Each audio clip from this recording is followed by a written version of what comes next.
I didn't expect to see him standing there, not after everything that happened. The knock at my door that evening felt ordinary, until I opened it and saw him. My niece's boyfriend. The one person I swore I'd never forgive. I froze. He looked nervous, clutching his hands together, eyes searching mine for any hint of mercy. I hadn't seen that face in months, not since the fallout, not since everything in our family nearly shattered. And now here he was, on my porch, asking if we could talk. Part of me wanted to slam the door. But something made me pause. I know how these things usually go. Someone messes up, comes back with a few rehearsed lines, hoping for a clean slate. But this wasn't just about him and my niece. This was about me, too. About memories I'd buried deep, grudges I held onto tighter than I probably should have. There's something about betrayal that sticks with you. It doesn't just fade over time. It lives in the background, flaring up when you least expect it. That's what made his visit so jarring. He wasn't just there to apologize to her through me. He wanted to apologize to me, and that was something I never thought I'd hear. He stepped inside, and I watched him like a hawk. I still remembered the argument, the night everything blew up between him and my niece. She was heartbroken, confused, and for a while, so was I. But now, seeing him walk into my kitchen like a shadow from the past, I felt something stir. Not forgiveness. Not yet. Just curiosity. What could he possibly say to change anything? He started talking, and I expected the usual excuses, maybe even tears. But instead, he surprised me. He didn't just speak about her. He spoke about me. About the things he remembered I had shared months ago. About my own past. About regrets I thought I'd kept hidden. Somehow, he'd seen through more than I realized. And as he kept talking, something strange happened. My guard didn't go up like I thought it would. Instead, a different kind of weight settled in. You see, when someone who hurt you admits they were wrong, not just in words, but in how they carry themselves, it does something to you. It cracks the wall you've spent so long building. And in those moments, he wasn't just my niece's boyfriend. He was a young man who had made mistakes and was trying, really trying, to make things right. But what really caught me off guard was how much of me he saw. Things I hadn't even told my niece. Things I thought no one remembered or noticed. It was almost as if, through his apology, he was holding up a mirror to the parts of my life I had buried. Parts one didn't want to confront again. And somehow, instead of walking away angry like I expected, I found myself listening more than I wanted to. Feeling more than I was ready to. I won't lie. There's still a part of me that resists. That clings to the past because letting it go feels too risky, too vulnerable. But in that one conversation, he didn't just ask for forgiveness. He reminded me of a version of myself I'd almost forgotten. The kind that believed in second chances. The kind that knew how to let go, even if it hurt. But just when I thought the conversation was over, just when I thought I had heard it all, he said something else. Something that made everything stop. Something I wasn't prepared for. And in that moment, the past I'd tried so hard to forget came rushing back in the most unexpected way. And that's when everything changed. What did you just say? I asked, though I'd heard him clearly. He looked down, almost ashamed, but didn't repeat himself right away. There was this long pause, the kind that makes your stomach twist. His hands were trembling slightly as he rested them on the edge of my kitchen table. I could tell he hadn't planned to say it, it had just slipped out. But it was too late. The words were out there now, hanging heavy between us. He looked up and met my eyes. I didn't just come here for her, he said quietly. I came because of what happened, back then. I didn't know how to say it. I didn't even know if I should say it. Back then. Those two words flipped a switch in me. Because back then wasn't about my niece. It wasn't about their relationship, their drama, or the fight that broke everything apart. It was about me. My past. The thing I never talked about. The thing most people in my life either forgot or pretended not to know. I stepped back a little, trying to keep my face calm. But my heart was racing. I hadn't heard anyone mention that part of my life in years, not since I'd done everything in my power to leave it behind. What do you know about that? I asked, trying to keep my voice even. He hesitated. Then he pulled a crumpled note out of his jacket pocket and handed it to me. I didn't want to take it at first, but curiosity got the better of me. It was a letter. Short, handwritten, the edges worn like it had been folded and unfolded too many times. The handwriting was familiar. Too familiar. It was mine. But it wasn't addressed to him. It was addressed to someone I hadn't seen in almost a decade. Someone I had once trusted more than anyone, until that trust was broken in the worst possible way. The letter was old, something I thought had disappeared along with the rest of that chapter of my life. My hands shook as I held it. "How did you get this?" I asked, my voice barely more than a whisper. He didn't answer right away. Instead, he told me a story. One I didn't expect. About his own family. About his mom, who used to work at the same place I had during those hard years after college. About how she'd found the letter in a box of things that never made it back to me when I left everything behind. And how, years later, after his mom passed away, he found the letter while going through her things. He said he recognized my name immediately because of my niece. And something about the letter had stuck with him. He never threw it away. He didn't know why, until the night he and my niece had that fight, and she came to stay with me. That's when it all clicked for him. That's when he knew who I really was. I didn't know what to say. A million thoughts ran through my head. Why had the letter surfaced now? Why had he held on to it? And why did it feel like the universe was dragging me back into something I thought I'd escaped? He looked at me, quietly, waiting for some kind of reaction. But I had nothing. Just confusion. And fear. Because if he knew about that letter, what else did he know? What else was buried in the past that I hadn't even faced myself? Before I could ask, he spoke again. "I think you deserve to know the truth. Not just about me. About everything." And just like that, the air in the room changed. He wasn't just a boyfriend coming to apologize anymore. He was the link to a part of my life I thought was gone forever. A part one might now be forced to confront, whether I was ready or not. I stood there, still gripping the letter, though my fingers had started to go numb. My mind was spinning, trying to process what he had just said. The truth? I echoed, more to myself than to him. I wasn't sure I wanted to hear it. Some things, once uncovered, don't go back to being hidden. And I had spent a long time learning how to live with the silence I'd built around that part of my life. He nodded slowly, then reached into his coat again. This time, he pulled out something heavier, an old photograph. He slid it across the table toward me. I looked down, and for a moment, I couldn't breathe. It was a group photo, clearly taken years ago. There I was, standing in the back row. Younger, with different eyes. Next to me was someone I hadn't seen in years. Someone who had once meant everything. And right in the front, sitting on the grass, barely more than a kid, was him. I stared at the picture. It didn't make sense at first. My brain kept telling me it had to be a coincidence. But the more I looked, the more the pieces started to shift into place. I remembered that day. I remembered that smile. But I never connected it to him. Not until now. "You were there," I said slowly. "Back then, you were really there." He gave a small nod. I didn't remember at first. I was just a kid. But after reading your letter, something clicked.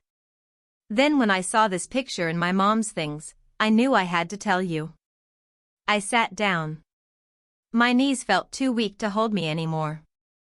Everything I thought I knew about him, about the situation with my niece, it was suddenly tangled in something far deeper. Something rooted in a time I'd buried. A time full of pain, confusion, and one decision I regretted more than anything else. There were things I had never spoken about.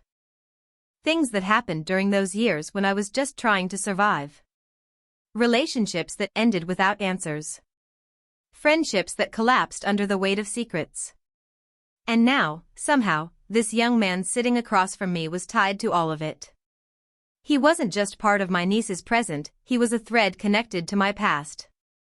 I don't know if I can do this, I whispered. I don't know if I want to go back there. I'm not here to hurt you, he said softly. I think this is bigger than both of us. And maybe it's time someone finally talked about it. I looked at him again, trying to see the person he really was, not just the boyfriend who had made my niece cry, but the boy who'd been there on the edges of my life without me even knowing. The one who now sat here with pieces of a story I wasn't sure I was ready to revisit. Outside, the wind picked up, rattling the windows.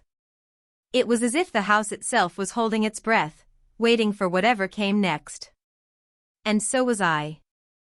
Because the past wasn't as far away as I'd thought. And the truth? It was just beginning to surface. I placed the photo down slowly, like it might shatter if I moved too fast. Everything around me felt still, but inside, my chest was tight, my thoughts loud. The room had gone cold. Or maybe it was just me.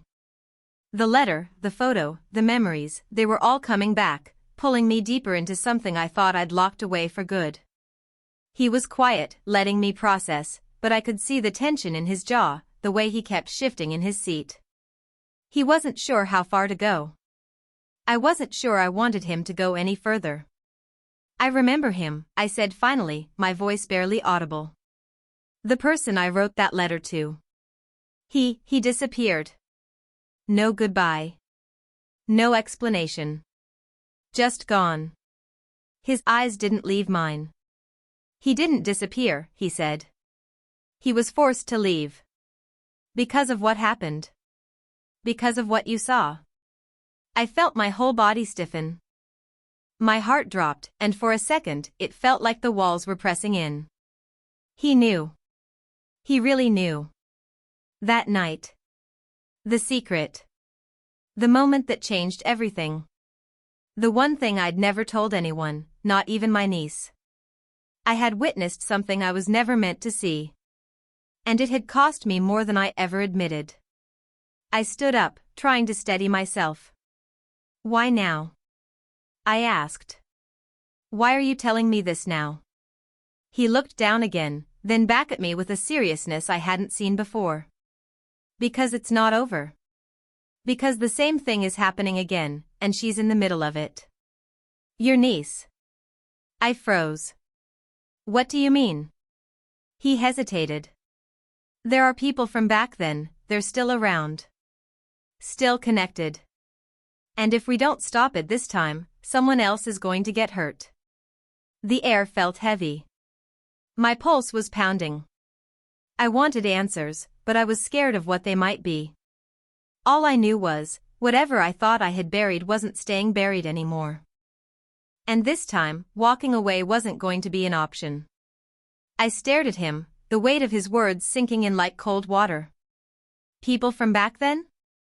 I whispered, my mind racing. I thought that chapter was closed, that the mistakes and shadows of the past had finally faded away. But now, hearing him say those words, it felt like everything was unraveling all over again. He nodded, swallowing hard. Yeah. And it's worse than you think. They've been watching your niece for months, long before she even started dating me. They knew who you were, what you'd been through. And they don't want it exposed. A chill ran down my spine. For years, I had buried secrets that could ruin lives if they ever came out. I thought the worst was behind me, but now it was creeping back like a storm on the horizon, ready to crash down and destroy everything. Why would they target her? I asked, my voice shaking. What does she have to do with this? He looked me dead in the eyes, and suddenly, I saw a flicker of something I hadn't expected, fear. Because she's connected to you. And through her, they want to get to me. To us. To everything you tried to protect. It was like a punch to the gut. The past wasn't just a memory anymore, it was a threat, alive and dangerous. And my niece, the one person I wanted to keep safe, was right in the middle of it. I wanted to push him away, to say it was all nonsense. But the fear in his voice, the seriousness in his eyes, it was impossible to ignore. Something big was coming, and it wasn't just about apologies or old mistakes anymore. It was about survival. Suddenly, the doorbell rang. Sharp. Insistent. We both froze. I knew, deep down, the past had just walked back into my life. And this time, there was no turning back. The doorbell echoed again, louder this time, breaking the heavy silence between us. I moved toward the door slowly, every nerve on edge. When I opened it, I was ready to face whoever had come, whether friend or foe. But standing there wasn't a stranger or someone I expected. It was my niece, tears streaming down her face, her hands shaking as she clutched a small envelope. I didn't know where else to go, she said, her voice trembling. He sent me this. He's back. My heart stopped. Back? Who? The people from the past? The ones we were trying to protect her from? I looked at her, then at him, my niece's boyfriend, who was already tense, standing behind me. He stepped forward. They're not just shadows anymore. They're real, and they're coming for all of us. I tore open the envelope. Inside was a single, typed message, "You thought it was over. You were wrong. Stay out of our way, or everyone you care about pays." The past had caught up, and this time, it was a warning. But the real shock came when I turned back to look at my niece's boyfriend. There was a new hardness in his eyes, something I hadn't seen before. "I need to tell you something," he said quietly. "I wasn't just here to apologize. I was trying to protect you, from him." "From who?" I asked, confused. He took a deep breath. "From the man you wrote that letter to, the one who disappeared. He's not just gone. He's closer than you think. And he's the reason all of this is happening." My world tilted. The enemy wasn't just from the past. He was right here. Watching. Waiting. And suddenly, the story I thought I knew was only the beginning. I took a moment to let his words sink in. The man I once trusted, the one I thought had vanished without a trace, was still out there, pulling strings from the shadows. It explained so much, the silence, the fear, the secrets that never quite let me go. And now, he was back, threatening not just me but everyone I cared about. We knew we couldn't ignore the warning. Together, we made a plan. My niece, her boyfriend, and I decided to face this head-on, to stop the past from destroying our future. It wasn't going to be easy. There were old wounds to heal, truths to uncover, and dangers to confront.